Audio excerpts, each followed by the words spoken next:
Okay. Station 1, the shareholder. Hi, Warren and Charlie. My name is Brian Martin, and I'm from Springfield, Illinois. In the HBO documentary, Becoming Warren Buffett, you had a great analogy comparing investing to hitting a baseball and knowing your sweet spot. Ted Williams knew his sweet spot was a pitch right down the middle.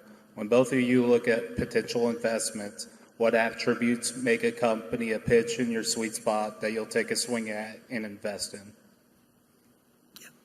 Well, I'm not sure I can define it in exactly the terms you would like, but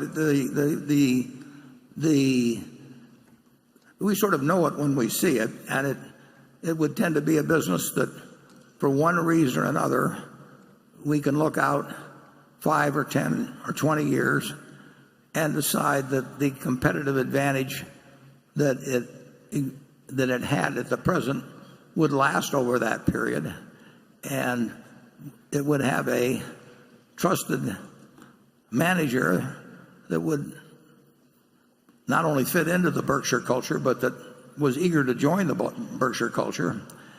And then it would be a matter of price. But the main, when we buy a business, essentially we're laying out a lot of money now based on what we think that business will deliver over time. And the higher the certainty with which we make that prediction, the better we feel about it. You can go back to the first, wasn't the first outstanding business we bought, but it was kind of a watershed event, which was a relatively small company, See's Candy. And the question when we looked at See's Candy in 1972 was, would people still want to be both eating and giving away that candy in preference to other candies? And it wouldn't be a question of people buying candy for the low bid. And we had a manager we liked very much, and we bought a business that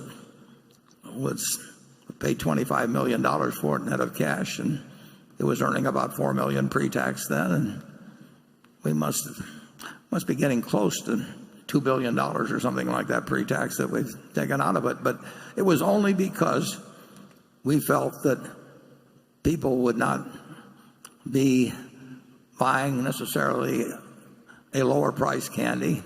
I mean, it does not work very well if you go to your wife or your girlfriend on Valentine's Day, I hope they're the same person,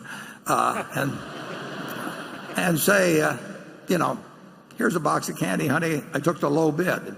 It loses a little as you go through that speech. And we made a judgment about See's Candy that it would be special, and probably not in the year 2017, but we certainly thought it would be special in 1982 and 1992, and fortunately we were right on it.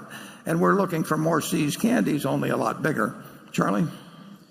Yeah, but it's also true that we were young and ignorant then. And now we're old and ignorant. Yeah. Yes, that's true too. And the truth of the matter is that it would have been very wise to buy See's Candy at a slightly higher price. And if they'd asked it, we wouldn't have done it. So we've gotten a lot of credit for being smarter than we were.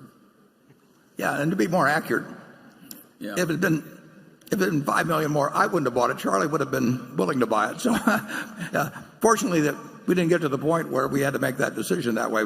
But he would have pushed forward when I probably would have faded.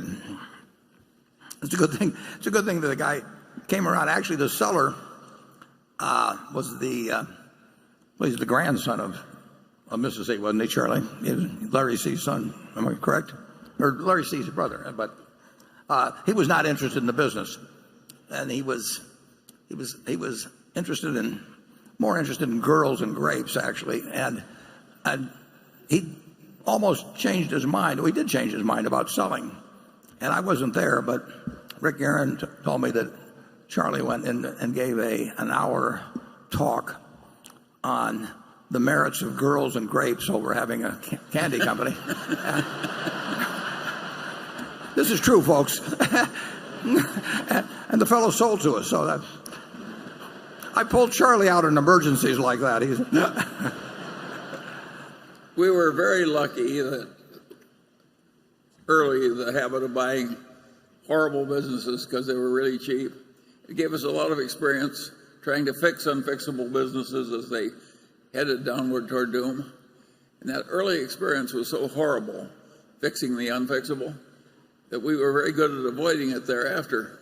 So I would argue that our early stupidity helped us. Yeah. Yeah. We learned we could not make a silk purse out of a sow's ear. No, so, we learned. So we went around looking for silk. But you have to try it for a long time and fail and have your nose rubbed in it to really understand it.